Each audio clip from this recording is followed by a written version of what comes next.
segunda parte está robando todo. Vamos a mover el código.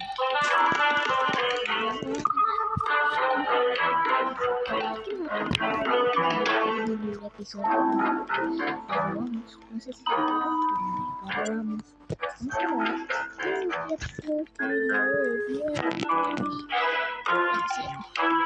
Esta semana en Python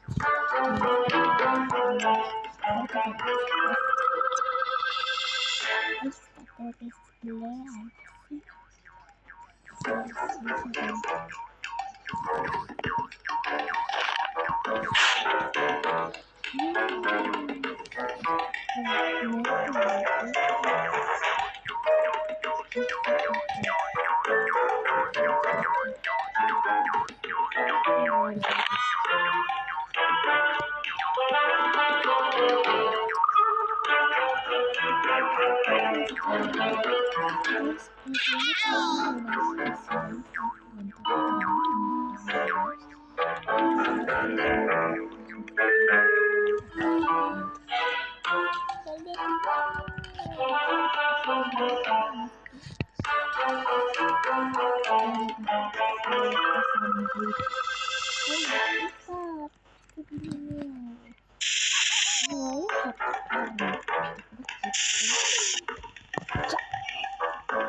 Thank you.